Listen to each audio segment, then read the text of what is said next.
जी मेरा नाम महमूद शाहिद है। मैं यहाँ डिप्टी कमिश्नर हूँ। इसमें एक तो ये है जी कि टूरिज़्म के हवाले से मैं तो समझता हूँ कि अभी पाकिस्तान में भरपूर तरीके से उस तरीके से अभी उसकी शुरुआत नहीं हुई है।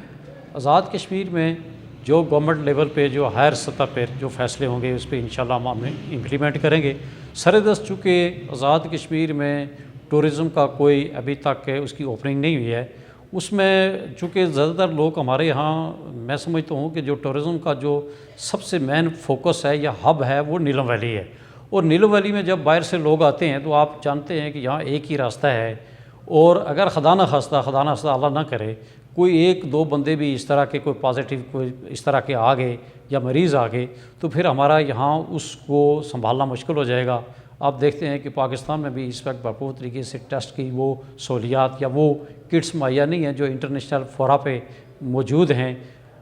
लेकिन मैं समझता हूँ कि फिर इसके बावजूद हुकूमत जो भी फ़ैसला करेगी हम उसको ऑन करेंगे और उसको मेनवान उस पर उसकी जो SOPs हैं उसके मुताबिक उसको कैरी ऑन करेंगे और खुश आमदीद भी कहेंगे। क्योंकि देखिए ये बात ये है कि जो भी SOP होगी उस पर तो हम अमल दरामद पूरा करेंगे।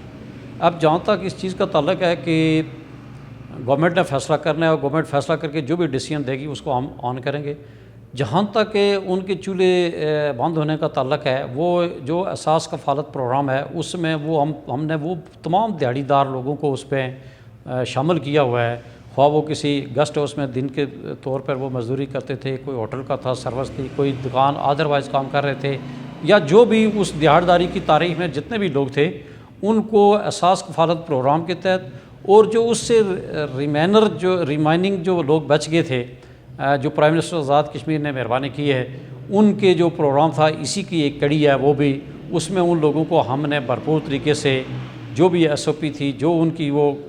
रूल्स रेगुलेशन के मुताबिक जो डिसीजन हुकूमत ने किया था उसी के मुताबिक हम उनको 10,000 रुपया दे रहे हैं और उससे भरपूर तरीके से लोग मुस्तफ़ीद हो रहे हैं। उस पर मेरे ख्याल में अभी कोई ऐसा शादो नाज़री कोई बंदा होगा कि जो उसमें कोई रह गया हो, लेकिन जिन लोगों के हमारे पास कवायद आए हैं हमने भरपूर तरीके से कोशिश की है कि उनको उसके मुताबिक उनकी जो दिहाड़ीदारी की तारीख में आते थे उनको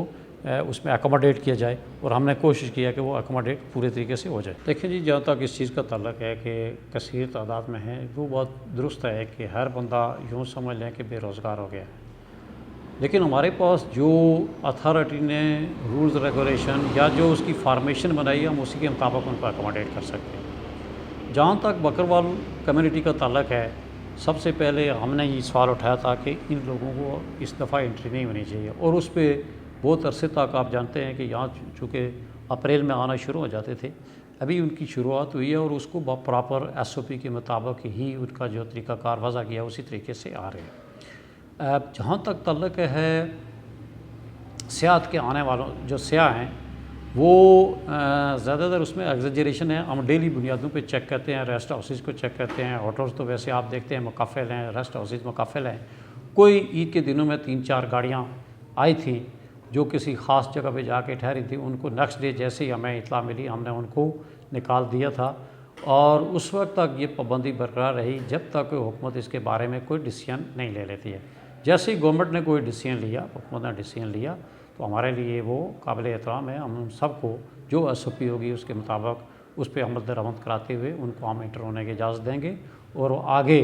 उनके साथ वाबस्ता जो भी उसकी लिंकेज है, होटल्स हैं, रेस्टोरेंट्स हैं, प्लस गेस्ट हाउसेस हैं, उसके मुताबिक हम इंशाल्लाह उनको अलाउ करेंगे। बट ये मरकज़ी सतह पे जब इसका डिसीजन होगा तो उसके बाद देखा जाएगा।